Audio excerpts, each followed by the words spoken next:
Thanks to Fiverr for sponsoring today's video. Should you start a garden in 2023? Of course you should. If you've got the opportunity to create your own space, grab it by both hands and go for it. Hello and a very warm welcome back to the garden. We're at our project site, Gardeners'World. It's also World Soil Day, happy World Soil Day. And I'm sat in our perennial herb garden, which was created around 9 months ago. So whilst this video isn't going to be strictly a garden design video, I am going to be sharing 3 universal principles that's going to help ensure that your dream garden as a vision and as an idea in your head comes together and becomes a possibility for you to truly enjoy. The first principle is space. No space is created equal. Where I'm sat right now, surrounded by mud, is the foundations of a future garden. But the space is so important to understand for where you're creating a garden, because you can't just copy and paste a garden and think everything is going to work the exact same way. You can take inspiration, of course, but you've got to make sure that you design in relation to the challenges but also the opportunities that each individual space arises, and to also understand a little bit about climate. Now, I personally find talking about climate a little bit boring.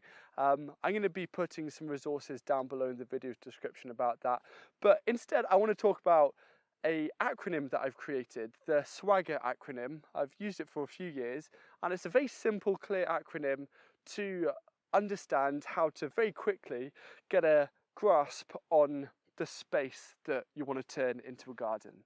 S stands for size. This is a really easy one. This is where you need to get a tape measure and measure up the space that you want to turn into a garden. Getting a tape measure out, measuring it up, jotting this down on paper, kind of like a bird's eye view, just to get a rough idea of dimensions, is going to act as your base plan to help make sure that when it comes to adding all of the bits in, that everything can fit nicely. If your space has boundaries such as trellises or walls, it's a good idea to measure the height of these, because vertical space is incredibly important if you have a smaller garden, because it allows you to maximize the amount of food that you can grow on the same foundation. W stands for water, and it needs no introduction as to why water is so important to think about, but often it's overlooked. When I came to look at this site, firstly, there was a running spring, and I thought, great, we've got water. And then about a month later, it dried up. But fortunately, we knew we had a pond down in the corner, which was our plan B option in terms of getting water. Now, you might not have a spring or a water, you might be in quite an urban place. So one of the best things that you can do is look at places where you can get grey water. And another great place to look is roof space. It's incredible just how much water you can capture from rainfall off roof space, whether it's your garden shed or perhaps you can readjust the guttering of your house to divert into a water tank. Think about how you can build up a little bit of security in terms of stored water for your garden. A stands for aspect. What is the garden facing? Is it facing a beautiful south-facing view and it's full of sun all day, or is it a little bit darker, or perhaps do you have a sunnier side and a much darker side? This is so crucial when it comes to planning, because sun is the most important part in terms of aspect, and you want to be able to prioritize different elements of the garden in relation to the light that it gets. So the sunnier side of the garden is really good for, say, your fruiting crops, but the shadier parts of the garden are going to be more suitable for your water storage or for compost making or growing leafy greens. If you are struggling for light, you need to look at things like the height of a fence. If you lowered the height of the fence, how much more light could that bring in? G stands for ground. What is the ground like for the prospective garden? If it's got loads of topsoil underneath, do you really need to build raised beds, for example? You've got to think about your needs in terms of what you want versus the reality of what's there. Perhaps you're renting, and so if you're renting, looking at things like containers versus raised beds is going to be far more favourable, because those are much easier to remove if you need to move later on down the line. And the second A stands for access, which is often another thing that's overlooked. If you have a back garden, but the only way to get there is through your house, you've got to think carefully about the types of material and how you bring that material into the garden. In the future garden where I'm sat in the middle, I had the opposite problem. I had super clear access from all three sides around, and I had to think more carefully about usual lines of travel in relation to other parts of this project site in terms of where to best place gates, and also how big should those gates be. And if you truly are starting from a blank canvas, then the best place to start is working out the boundaries, because from there you can start to work out the access and then bring in the rest of the swagger elements to ensure success. The area of this garden here is going to perfectly match a half-size allotment plot, and whilst the garden has been designed, the plantings are staying a top secret right now because of the nature of the project that it's involved with. However, I did task a Fiverr freelancer to create a quick 3D render mock-up so I could quickly get a snapshot of how the physical infrastructure of the garden would look. And I don't have the skills or the patience to do that myself, but sometimes getting a real simple 2D drawing into a reality that I can see is so helpful to bring a project to life. Seeing the 3D renders of the garden has really helped to solidify that I feel I've made a nice choice, and now it's time to bring that vision into reality. You too can get your garden concept created into a 3D render by a Fiverr freelancer, as well as countless other services, because Fiverr is my go-to online marketplace to find freelancers to help me solve certain problems that I'm up against, or to help with achieving certain projects whenever I reach a specific skills barrier. I personally have been using Fiverr for about 8 years, from things like logo design and animation to voiceover, and right now I'm also getting a narrator to narrate a 100-year-old super rare gardening book that's super fascinating, that's going to be a free bonus as a part of an online course that I've got coming out shortly. As time progresses, I'm continuously using more and more Fiverr freelancers to help with undertaking various projects, and I just like to have that peace of mind that there's someone out there who can help, and that there's a freelancer that can suit any budget. The thing that I really value is whenever you're communicating to a freelancer about everything, you just chat to them directly and on a daily basis. It's just hassle-free communication, and that's something that I really value. So head to fiverr.co/garden2023 to check out the services available there to help you achieve what you need to achieve, and use the code GARDEN2023 for 10% off. Once you've gone out to your garden and you've got a really firm grasp about the swagger that it has to offer, and you also understand the climate context in which your garden is in, it's time to move on to that second principle. The second principle is on the beneficiaries. Who is going to benefit from the garden? Not just you, but in terms of nature and wildlife as well. Now, the most standard advice for anyone starting gardening is, if you're focusing on food, is to grow things that you enjoy eating.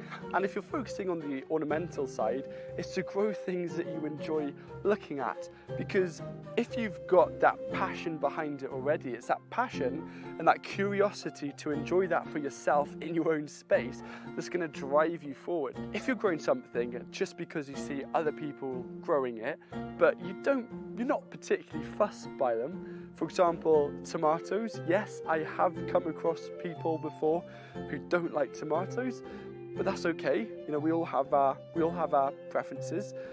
But just because you see someone grow it doesn't mean you should grow it. You need to prioritize the things that really bring you joy.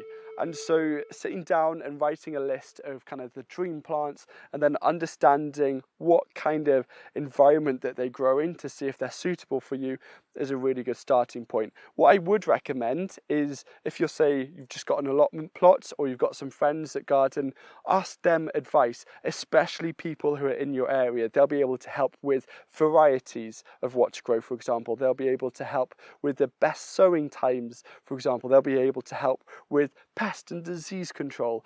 Use local knowledge wherever possible to help gain a broad understanding behind what you can grow in your space. And as well as what you can grow, you need to know why are you growing it. A quick aside is to also make sure that you look at perhaps brushing up on time efficiency skills, because there's going to be certain times during the year where you just need to get a load of things done in order to gain from the benefits later in the season. So understanding ways such as prioritizing tasks, batching tasks, for example, understanding when you should maybe ask for help. All of these things are going to be a great collection of efficiency tools to ensure that the dream stays alive. One of my favorite things to tell people when they're creating their own space is to really try and get as much as they can possibly think of out of that space.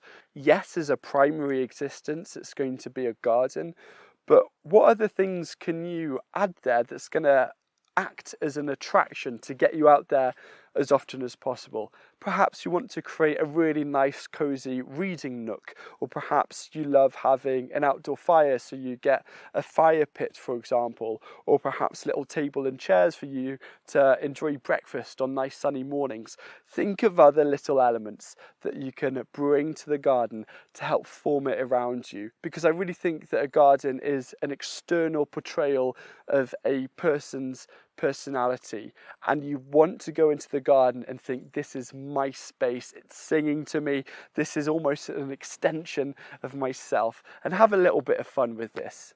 And when you bring personality to your garden, you really start to see that no two gardens are created equal, and you're creating a truly special place for yourself and for all the other beneficiaries, which it might be important for you, because it's really important to me, is thinking about the local wildlife around me and how I can best support their populations.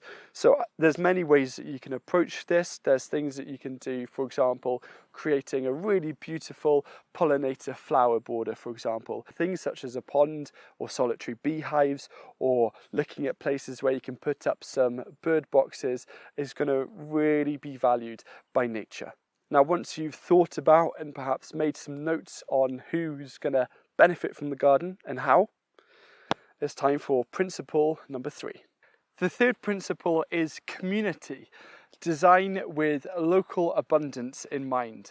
Now, I'm going to tell you something you should have done about 6 months ago, but don't worry, because the second best time is now, and that's to start making your own compost. Even if you haven't put a garden design or plan together yet, just start making compost, even if it's in a pile in a corner. If it's your first time ever making compost, I've got a really simple, no fuss blog down below that's going to help get you started. The feeling of making your own compost and constantly becoming more self-sufficient in making your own compost it's just so powerful, because if you can make your own compost, that goes a long way. Now, how does this relate to community and designing with local abundance in mind? Well, it links in many ways, because what I mean by that is whenever you're creating a garden, what you need to do is look at what is actually out there. What is out there beyond the garden gate? How can you use your geographic location? Maybe you're in an urban area, or you're in a rural area, or suburban. What is there around you that can help both reduce the costs in creating your garden, but also to build resilience, because you know that you have access to those resources. You confidently know that they're going to be there for years to come.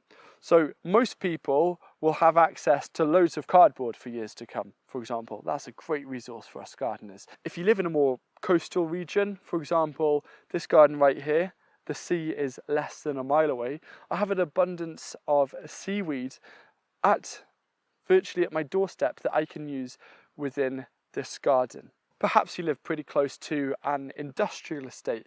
These are full of pallets that you can use, and pallets are a great, cheap or free building material building resource that you can do, whether it's making beds, whether it's making fences. So if you have access to loads of pallets, that's a really good cost saver for creating your garden. If you have access to loads of leaves, for example, that's something that you can collect either to bulk up your compost or to turn into leaf mold, which is a great peat-free alternative that you can make at home. An underappreciated skill when it comes to gardening is being able to think outside the box and seeing what is one person's trash is your treasure. And how can you treasure that in terms of your garden? And the thing that's nice about winter is it gives you the time to go out, to make connections, to find particular resources that are there and available for you, and to help use that to influence how you're going to approach your garden, not just in building, but how you're going to approach fertility management, creating your own compost, creating your own DIY amendments. Just embrace the things that are out there in your local area and how they can benefit you. And the good news is even though you adapt your garden to be more local focused, there's countless resources out there online that's going to help you make that possible. The way that I see it is that the more that you source for your garden from the local area, the more money that you're going to end up saving, and the more kind of satisfaction that you get from the process as well, knowing exactly the history behind every element that makes your garden. Those three principles, coupled with your curiosity and passion, is really all you need to create and start a vegetable garden. The rest is, yes, ironing out those fine details, but that forms a really strong foundation to ensure success from the space that you're going to create. So thank you very much for watching. Thanks again to Fiverr for sponsoring this video and supporting a lot of the projects that we do. Don't forget to go over to fiverr.co/garden2023 to see the services available to you and use code GARDEN2023 for 10% off. And watch this video next, how to become self-sufficient in compost. Compost is so good to help improve the quality of our soil, and it is World Soil Day after all.